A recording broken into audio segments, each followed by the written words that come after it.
Imagine a platform where some of Britain's biggest stars have the opportunity to reflect and celebrate their biggest professional accomplishments in a lovely, relaxed, chatty space. Since 2016, Josh Barry's Beyond the Title has celebrated the great and good of entertainment from showbiz legends to rising stars and everyone in between, who have each provided an insight into their remarkable careers in the public eye. So join Josh and the team as another significant figure in entertainment shares their unique anecdotes and stories exclusively on Beyond the Title. Writer, actor and comedian Jack Carroll burst onto the entertainment scene in 2014 when he was crowned runner-up on the 7th series of ITV's heavyweight Britain's Got Talent.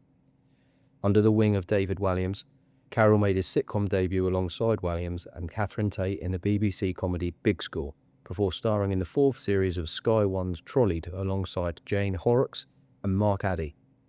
I caught up with one of the most exciting acts on the circuit to talk laughter, heroes and his hopes for the future. Ladies and gentlemen, Mr. Jack Carroll. So, Jack, welcome to Beyond the Title. When writing the introduction, Josh wasn't sure how to describe you. So what do you think is the most accurate description of what you do? I don't know really, because I do quite a few different things. I think probably stand-up comedy is the kind of the bedrock of everything else. I would say comedian is a kind of all-encompassing description. But it's just not very interesting, is that? If you just say comedian, but yeah, probably sums up a lot. Did you have any heroes growing up? Maybe some comedians that got you to where you are? Yeah, I was thinking about this the other day, and I suppose that's, it's one of the really nice things that's happened with what I've done is that I've been able to work with quite a fair few of them, really. So, people like the League Gentleman and Frankie Boyle and Matt Lucas, David Walliams, and like Steve Coogan and stuff. And I've been able to take a fair few of them off the list, which is I think like that's kind of the metric by which I measure whether anything I'm doing is kind of worthwhile. That I get to work alongside people that I think are really, really good. Was there one that you sort of worked with that was like top that you were like, how has this happened? Well, I think that that there's been quite a lot of those those moments, and I think like it never really loses its kind of power, really, because you do sometimes look around and go, yeah, how the hell have I ended up here? And those are my, I would say, my kind of favorite. It's one of my favorite things about the job that I do, really, is being able to kind of do that wish fulfillment thing of working with people that you think are really good. Made you but when you work with so people. Do you think it sort of makes your comedy at a bit higher level when you've worked with those sorts of people and you've been in around to see what they do? Yeah, I mean, you pick up things from everybody, and I think I've been really lucky in that respect as well, that people have kind of given me the time of day, really, that you kind of that people have been generous with their time and with their advice, and I think that it's that's one of the big reasons why you carry on doing something, I suppose, is the encouragement of other people that whose opinion you value. And I think that does plays a massive part in kind of keeping you going. Reality television has become a firm staple of the entertainment landscape. And in 2014, you auditioned for the heavyweight Britain's Got Talent. What sort of made you want to enter that? Well, I think it was. I don't. It's hard to kind of remember what you felt at the time. But I think it's more that kind of thing of like. Well, the joke I always did was that like I had nothing to do on the day that the auditions were, so I just thought I'd go down and do it, which is pretty close to the truth, to be honest. I think that's one of the good things about doing a show like that when you're like 14. You kind of not as aware of the variables or the things that go wrong. You're just kind of happy to go in and give it your best shot. And I think there's nothing better for, particularly that around that time. There's nothing better for kind of mainlining you straight into people's living rooms, really. And so yeah, that's that I think was probably one of those things where you go, what's the quickest way of getting to do what I want to do, and yeah, that seemed like a good avenue. Historically, comedians who enter Britain's Got Talent have always fallen short of the main prize, apart from Axel Blair. Why do you think this is? I think because like Lee Ridley as well won it, didn't he? Lost Voice Guy, I think, won it as well. But I think it's kind of man in a microphone stand up is perhaps not as glitzy and kind of showbiz as some of the other stuff that they have on the show. And I think it's kind of there's got to be something there to be able to grab that attention when you've got people, dressed as robots with fireworks doing dances and stuff like that. It's difficult to get your share of the attention. And I think as well, like it's I mean, it's hard to tell what the kind of other path would be, but I'm kind of pleased really that I came second, because you get all the benefits of the kind of exposure of the show, but you're not as kind of tied into that that kind of mechanism that comes afterwards. So I think for a comic, like, that's the best thing that could possibly happen, is going on, getting the exposure, and then kind of being able to do your own thing, really.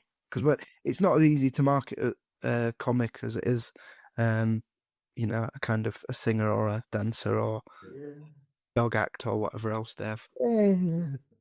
Yeah. We've got to question 6 without mentioning the D word, so let's readdress the issue. When Josh was growing up, there was very little disabled representation on television. In your opinion, how important is it for disabled performers to be seen? I think it's massive, and I think like it's not something I really think about consciously, or I didn't. I'm kind of starting to think about it a little bit more, is the just by the fact of kind of being who we are and doing what we do, it's kind of a subversive thing, even if you're not necessarily consciously trying to do anything or change anything. The amount of people that I've had come up to me and kind of tell me that disabled people come up to me and tell me that just my being on telly has kind of helped them. You are kind of carrying that, I hesitate to say responsibility, but that kind of representation with you, I suppose. And I think it's great that there's so much nowadays, but there's still more to be done. And I think like more of what I would say is kind of specificity within disability as well. So like, even though it's kind of kind of the disabled experience isn't a homogenous thing. Like there's different types of experience within the experience of disability. So my experience is not going to be the same as somebody else's, and I think it's kind of that's the next hurdle, is making sure that you're not just representing it as one kind of mono thing, that people feel represented within their particular experiences, as well as kind of the general disability representation. when you give hope and good about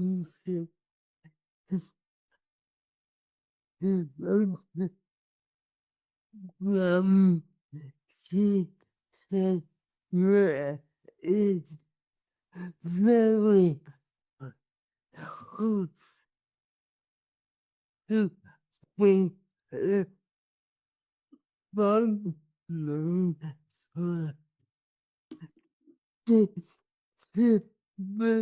yeah,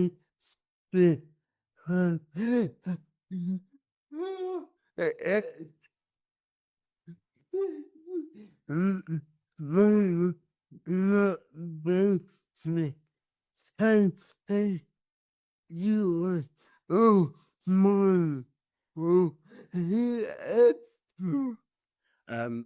When Josh spoke to Rosie Jones before, she said that it's quite difficult to be a spokesperson for disability because, like you were saying, his experience is different to your experience, is different to her experience.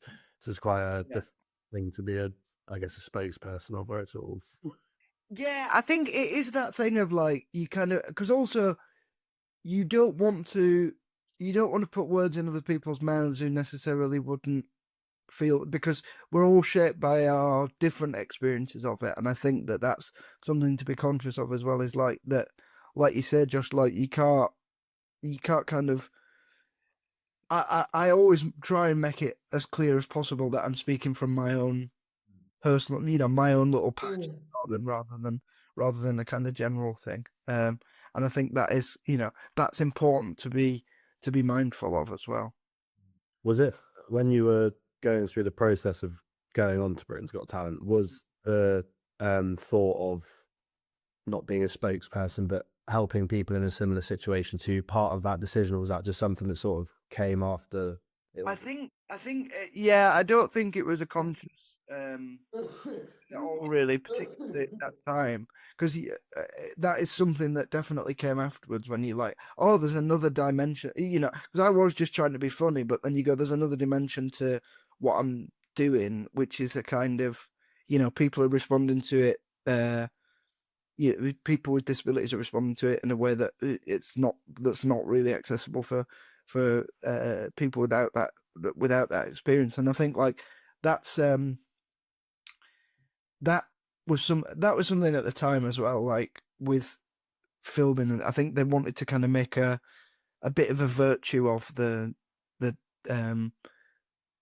disability thing, and kind of make that kind of front and center of what I was doing. And I, in those interviews, I took great delight in not really giving them what they were after, because I think now I would be a little bit more kind of careful and a little bit, I would kind of, but at that time I was like, I know what you're after, and I kind of I don't want to give you what you're after, which was, I was kind of I think like that's to do with the age and kind of,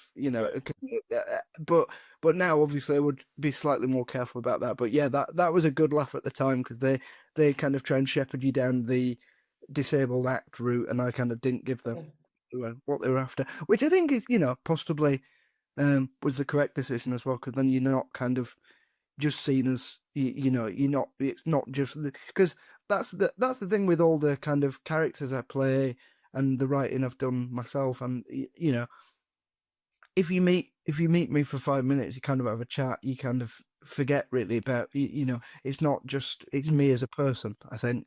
And you can kind of, that is important, I think, to kind of try and bring that stuff out in the work as well.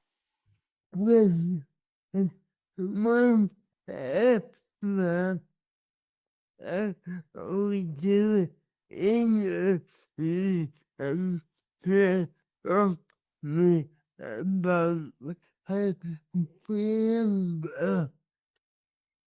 but it said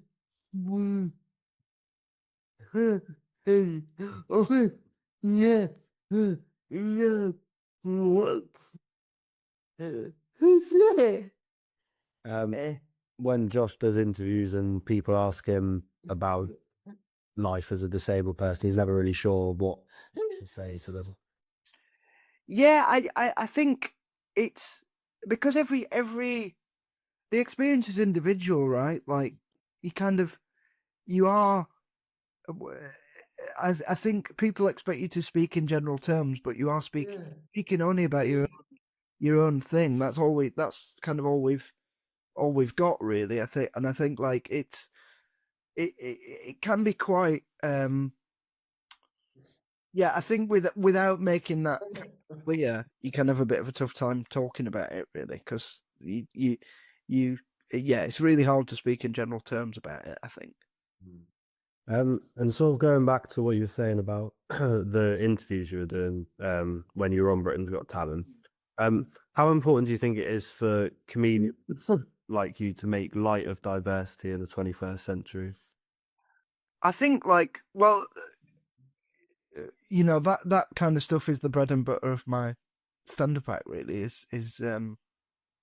Is working in those uncomfortable grey areas where people aren't really sure whether it's appropriate to laugh or whatever. And I think like that is it's a great way to get your perspective across as well, because if you can kind of get someone to laugh along with you, that's a kind of empathy for your situation and the way that you see the world, I think. So yeah, it's I think like yeah, without that, I wouldn't really have that much of an act. So I think it's good to keep that kind of stuff going. Who do we have no do that? Would you ever not do that? Would you ever not do that, do you think, or is that?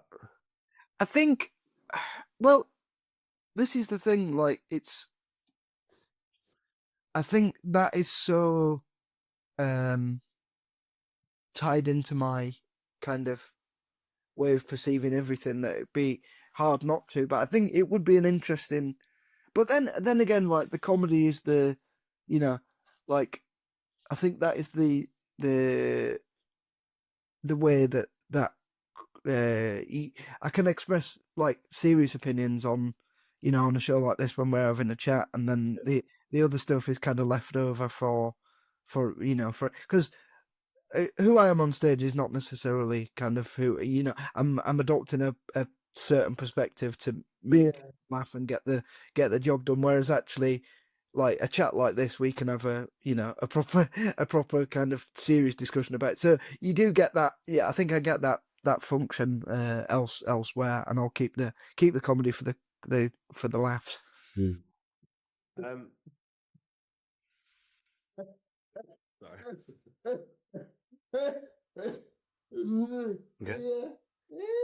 Sorry. If you could change one thing about the general perception of disability, what would that be?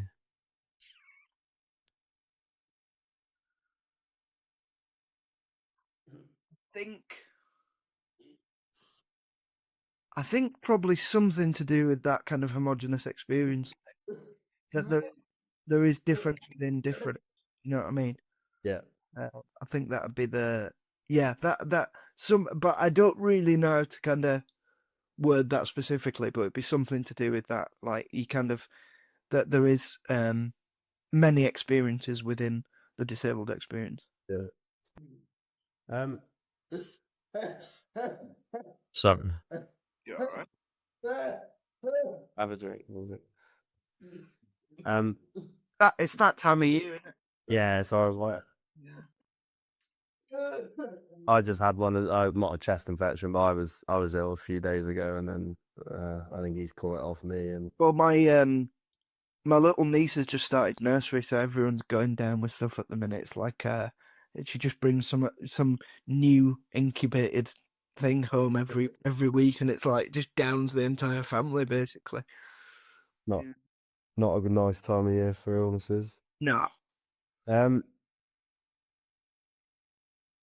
so you made a cameo in the David Walliams BBC sitcom Big School. Yes. What ways did this help you to expand as a performer? Well, I mean, that was a great kind of and you know, David's been very kind of helpful in my career generally as well.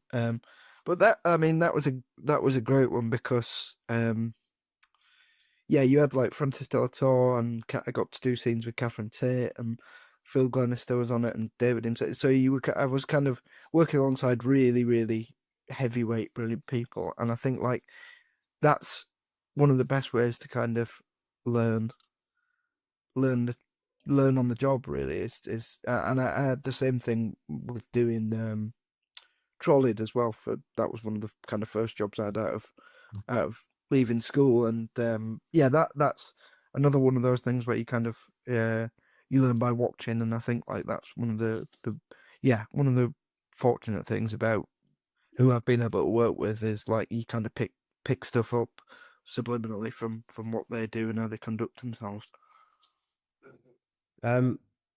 Your northern roots made you the perfect person to step onto the cobbles of Coronation Street. As an actor, to what extent was this a natural rite of passage? Well, I mean, I wouldn't say from a physical perspective I'm the perfect person to step onto the cobbles, to be honest.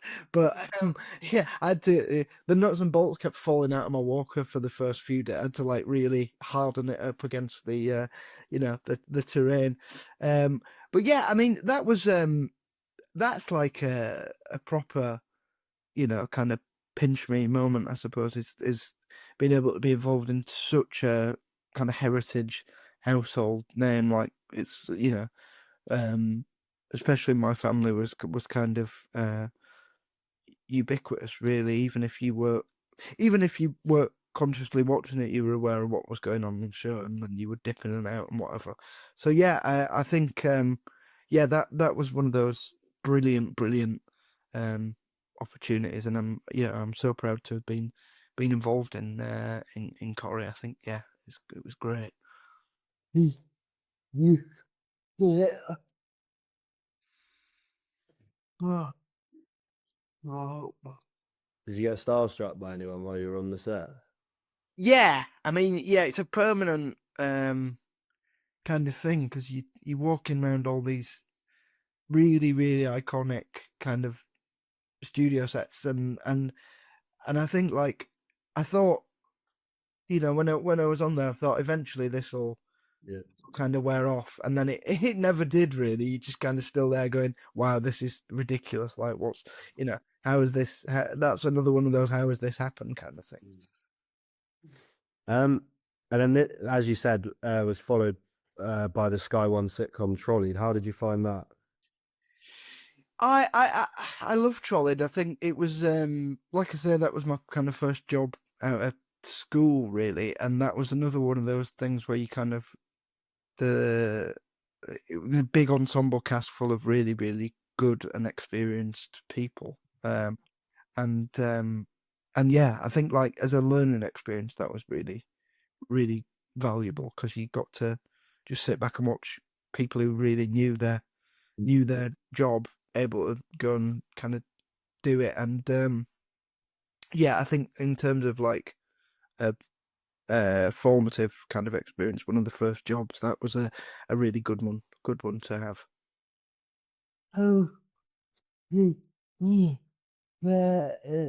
How did it sort of come about, the getting the jobs at Trollied?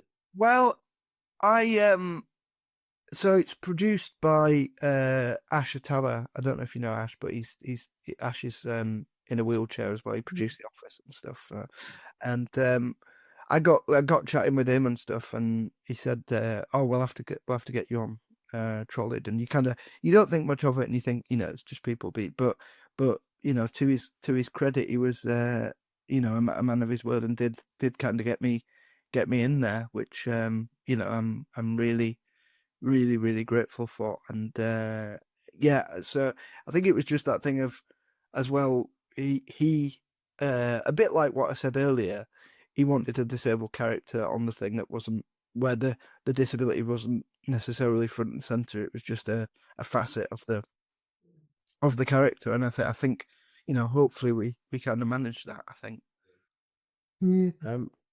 Only you right every time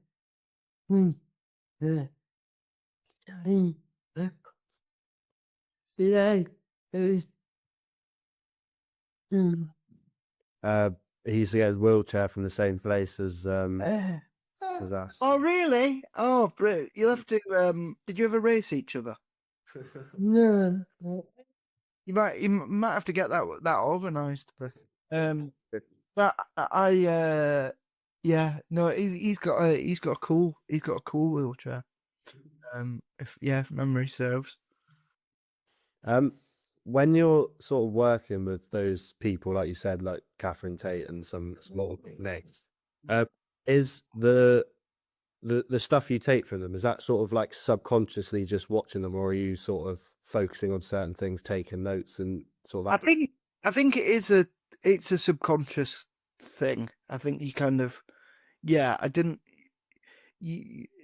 I mean, it must be to an extent, because you kind of like there are obviously certain things you pick up consciously, but I think a lot of it just goes in from just being, I think that's the best education you can have, is kind of doing the job and being around people who are good at what they do, and like I think like not kind of consciously thinking about it is the point, really, because you then just kind of pick things up without being too rigid about it. You just kind of do it, which is, I think is the best way.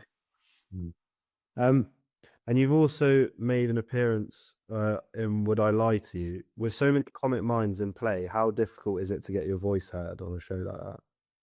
That was that the difficult thing is not, you kind of just get and I've spoke to other comics who've done the show as well, and it's the same thing. Like, they've said exactly the same thing to me. Like, when you just get carried away and kind of swept up by David Mitchell, Lee Mack, and Rob Brydon, and you get so into watching them do their thing that you forget that you're on telly and you've got to say something, and you're like, oh no, I've actually got, and then I kind of remembered that I had to chime in at a certain point, because you do just get kind of so swept up by them being brilliant that you do forget that you've got to contribute as well. In the research, Josh was surprised to learn that he once performed on the legendary Sunday night at the London Palladium. He's a bit of a TV historian, so he understood the significance of this show on the history of British entertainment. Why do you think this show is important in handing over the comedy baton to future generations? I think that's another one of those things as well. I think, if memory serves, my grandma and granddad came to watch that being recorded, and that was such a big it's such a big deal in terms of like British culture, and again, one of those kind of heritage things, I suppose, that you kind of get involved in. And I think I don't know why they didn't really carry on with it, and it's not a thing anymore, because I think it was a really, really good show. And I think it's stuff like that where you kind of to just be a small part of a thing like that is really good, because you part of a, like you say, it's passing the baton a little bit, and you're part of a continuum that's bigger than you are, and I think that's really, really, really cool. It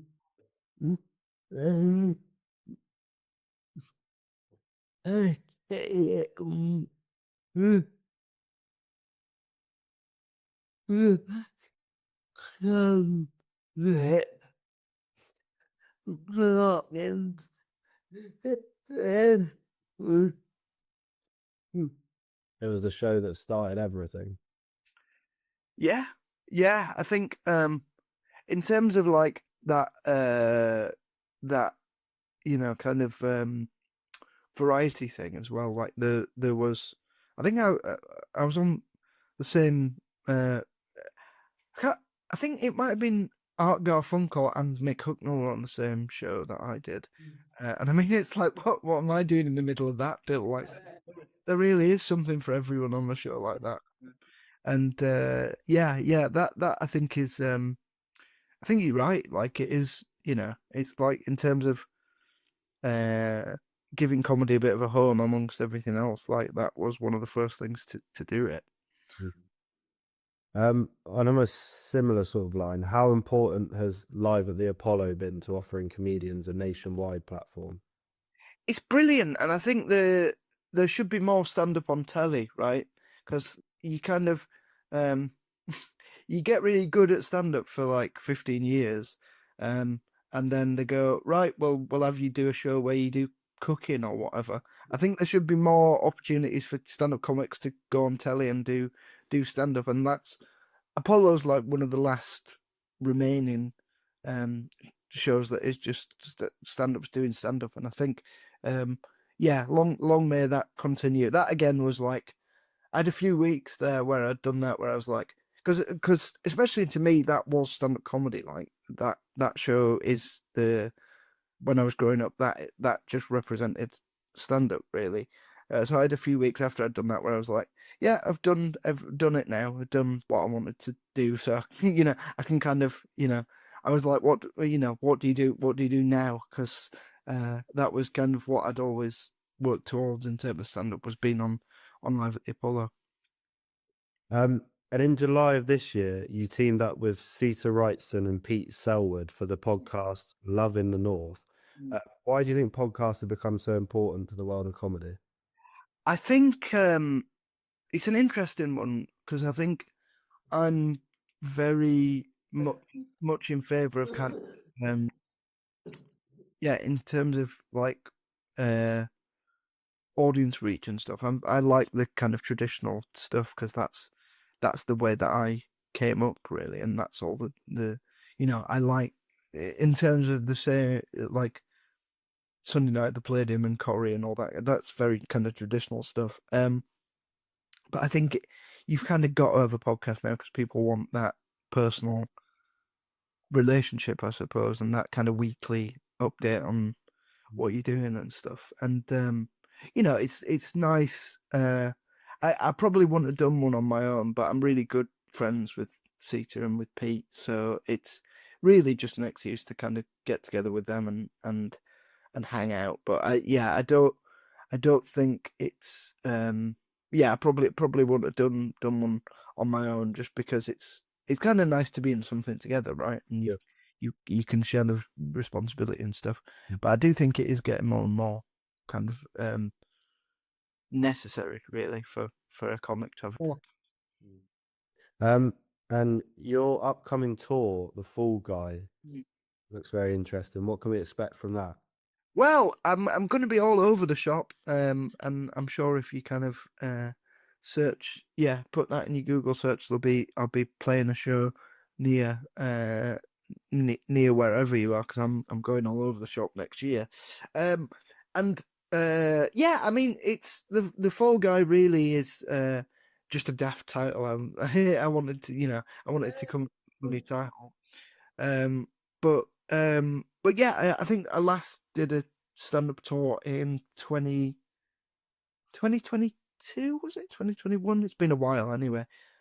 So kind of a lot of stuff has happened in between that.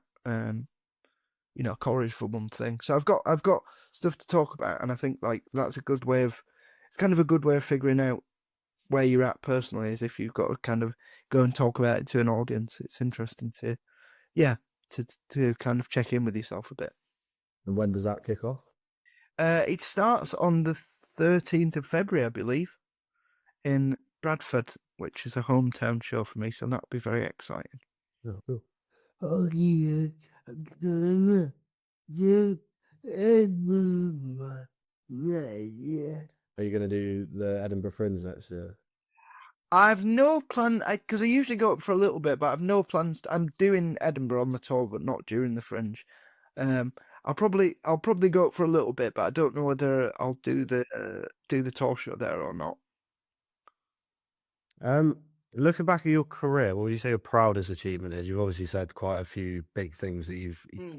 What would you say you're proud I of? think I don't know. It's hard because there's a lot of things you've kind of got to keep reminding yourself as well how much there is to be proud of, really. But I would say probably winning the BAFTA is probably the proudest achievement of my career, just because I think that's kind of been voted for by people who are in the same business, and that everyone, I've voted on one of them things before, and kind of everyone knows how hard it is to get something away, let alone get something away that's halfway decent. So yeah, that I would say winning the BAFTA is probably the kind of proudest achievement of my career.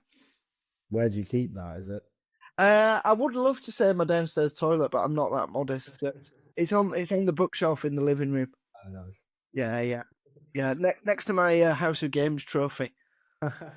Yeah. And just finally, you've obviously said we got the tour coming up in February, starting in Bradford. Have you got anything else sort of coming up for you, or is it just solely focused on that now? Just kind of.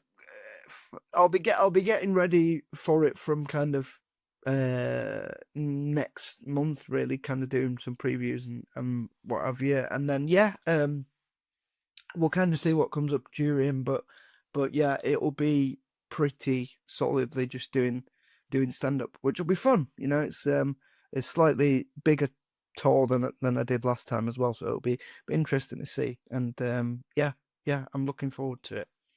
Brilliant. Yeah. All good. Yeah. Thank you very much. Cheers, Josh. Thank you, mate. For your time. Thank you very much to our wonderful guest for being the subject of another Beyond the Title episode. If you like this, why not browse the website and see if there's anything else you like. We're now on Spotify, iTunes, YouTube, SoundCloud, Apple Music, and Amazon Music. Everywhere, quite frankly. Don't forget to like our Facebook page to receive updates on forthcoming interviews, and please do give this podcast a little share.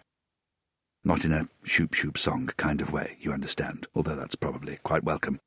Thanks again. Hopefully see you next time. From all of us here, goodbye.